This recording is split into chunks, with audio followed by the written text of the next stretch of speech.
આપણે બધાએ ક્યાંક ને ક્યાંક સાંભળ્યું જ છે કે ધૂમ્રપાન કરવાથી સ્ટ્રેસ એટલે કે તણાવ ઓછો થાય છે. પણ શું આ વાતમાં કોઈ સચ્ચાઈ છે કે પછી આ રાહત પાછળ કોઈ મોટું જોખમ છુપાયેલું છે? ચાલો આજે આ માન્યતા પાછળનું વિજ્ઞાન શું કહે છે એ સમજીએ અને સત્ય શું છે એ જાણીએ. આ એક એવો સવાલ છે જે કદાચ ઘણા લોકોને પોતાનો લાગશે.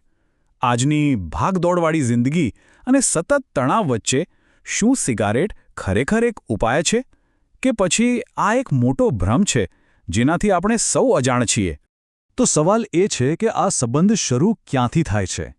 કામનું દબાણ હોય, અંગત સમસ્યાઓ હોય કે પછી બસ એમ જ દિવસભરની ભાગદોડ? આ બધા વચ્ચે ઘણા લોકોને એવું લાગે છે કે સિગારેટ પીવાથી શાંતિ મળે છે.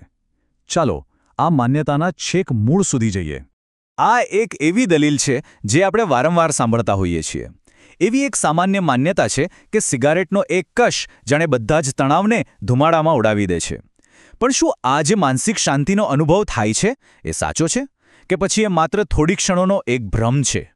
અને અહીં જ આ આખી વાતનો પર્દાફાશ થાય છે. મેડિકલ સાયન્સ સ્પષ્ટપણે કહે છે કે આ માત્ર એક ભ્રમ છે. જે રાહત અનુભવાય છે ને એ વાસ્તવમાં મગજ સાથે રમાતી એક રાસાયણિક રમત સિવાય બીજું કંઈ નથી. ખબર છે, રણમાં જેમ ઝાંઝવાના જળ દેખાય, બસ એના જેવું જ છે, જે તરસ છિપાવતું નથી પણ લાંબા ગાળે નુકસાન જ પહોંચાડે છે. તો ચાલો હવે જરા ઊંડા ઉતરીએ અને જોઈએ કે જ્યારે નિકોટિન શરીરમાં પ્રવેશે છે ત્યારે મગજની અંદર ખરેખર શું થાય છે. એક એવી કેમિકલ પ્રોસેસ શરૂ થાય છે જે આખા ભ્રમનું મૂળ કારણ છે. આખું ચક્ર જ એક વ્યસનની જાળ છે. જુઓ, પહેલાં શું થાય?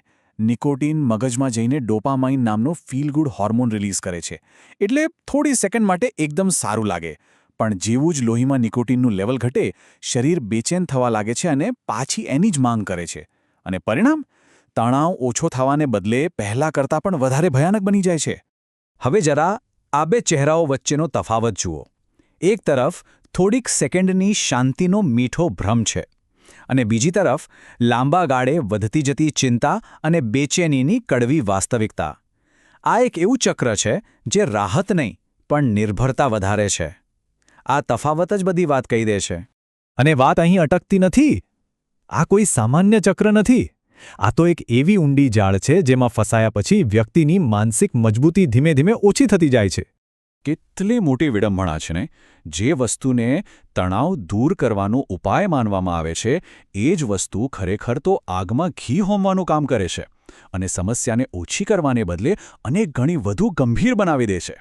પણ આ માનસિક જાળ ફક્ત મન સુધી સીમિત નથી રહેતી.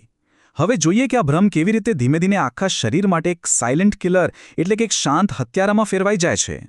અહીંથી જ આ આદતની ગંભીર શારીરિક અસરો શરૂ થાય છે. એને સાયલેન્ટ કિલર કેમ કહેવાય છે? કારણ કે એનું નુકસાન દેખાતું નથી. એ ધીમે ધીમે છુપી રીતે શરીરને અંદરથી ખોખલું કરી નાખે છે. અને જ્યારે શારીરિક નુકસાનની વાત આવે ત્યારે સૌથી પહેલો અને સૌથી મોટો ખતરો છે ફેફસાનું કેન્સર. ધૂમ્રપાન કરનારા લોકોમાં આનું જોખમ સૌથી વધારે હોય છે. એટલું જ નહીં, આ આદત ફેફસાની કાર્યક્ષમતાને એટલી હદે નબળી પાડી દે છે કે COPD જેવી જીવલેણ બીમારીઓ થાય છે, જેમાં દરેક શ્વાસ લેવો એક સંઘર્ષ બની જાય છે. અને આ નુકસાન ફક્ત ફેફસા સુધી નથી અટકતું. ધૂમ્રપાન સીધો હૃદય પર હુમલો કરે છે. લોહીની નળીઓ એટલે કે ધમનીઓમાં અવરોધ ઊભો કરે છે, જેનાથી હાર્ટ એટેક અને સ્ટ્રોકનું જોખમ અનેક ગણું વધી જાય છે. અને છેલ્લે ધૂમ્રપાન શરીરના કુદરતી બખ્તર એટલે કે આપણી રોગપ્રતિકારક શક્તિને પણ તોડી નાખે છે. આનાથી શરીર રોગો સામે લડવા માટે એકદમ લાચાર બની જાય છે. હા, આ બધું સત્ય, ઘણું ચિંતાજનક છે. પણ સારી વાત એ છે કે આ અંધારામાંથી બહાર નીકળવાનો એક સારો અને સ્વસ્થ રસ્તો પણ છે. એક આશાનું કિરણ છે.